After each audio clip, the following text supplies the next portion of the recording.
Watch the China Sea. Mutunuulire ennyanja ya China.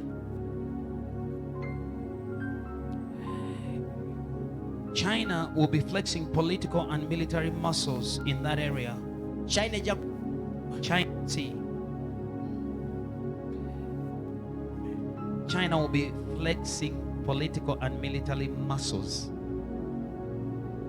Genda kulaga eryanyi mu byensimbi ne mu byokulwanyisa mu China Sea, especially towards the territories they're claiming. Because America egenda kunafuwa, the United States is going to weaken for a season. It's all in the fulfillment of the end time prophecies. The rising of China okuyimusibwa kwa China is in line with the prophecies in the Word of God. Watch this China Sea. naye mutunuulire agayanja aganene aga China. There are going to be provocations that are going to be very close to war. wagenda kubeerawo okusoomooza okubanga kugenda kusemberera olutalo oba okuleeta okusembeza olutalo. China will expand its influence, and it's going to put more effort in claiming certain territories. Era egenda kuteekamu amaanyi mangi mu kubanga eyagala amatwale ekireminga amatwale agamu. Now I want you to look at these two things at the same time, the United States and China. Kati njala mutunuulire ebintu bino bibiri mu kaseera ke kamu, China ne America. These are global forces Gano ze maanyi ag'ensi yonna that are part of the end time prophecy. agazannya ekitundutundu ku bunnabbi obw'ennaku ez'oluvannyuma. So whatever is happening there Era kyonna ekigenda mu maaso eyo is happening for a reason. kigenda mu maaso ku lw'ensonga.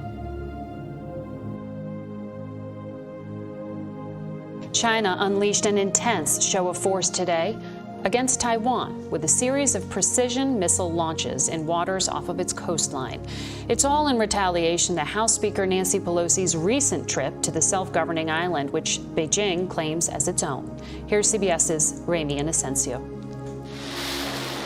With several waves of missiles whooshing from China's coast, Beijing showed its temper against Taipei. At least 11 ballistic missiles targeted the waters dangerously close to Taiwan's north, east, and south coasts. Chinese state media said more than 100 warplanes, warships, and at least one nuclear submarine joined in today's campaign of coercion. Beijing's warning that Nancy Pelosi's visit to Taiwan provocatively supports its sovereignty. China claims the democratic island is a renegade province and has vowed to unify with it by force if needed.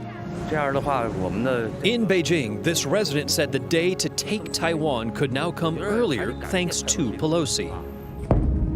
On China's southeast coast, people watched how that future invasion might start, with missiles arcing a mere 80 miles east to Taiwan.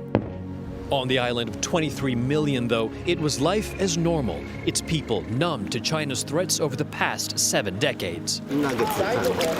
Everyone needs to live a stable life, and the people need freedom. This was just day one in China's live fire drills, with more expected through Sunday in what many believe is China's trial run to eventually capture Taiwan. A torrent of Chinese aircraft, missiles, and ships moved towards Taiwan, China marking off areas encircling Taiwan where its military is doing more than just drills. Taiwan says 68 Chinese warplanes flew around the Taiwan Strait Friday. Chinese drones flew close to Japan, prompting Tokyo to scramble fighter jets. Even as it called for calm, the White House stepping up its rhetoric, summoning China's ambassador to the U.S. to condemn the provocations. An official with the Chinese embassy in Washington told reporters that the issue of Taiwan is sensitive, saying Taiwan is one of the very few issues that might take China and the United States to conflict or even a war. So extra caution and a sense of responsibility are indispensable when it comes to Taiwan. But the U.S. is worried China is unveiling a potentially years-long campaign, constant pressure on Taiwan aimed at eventual takeover.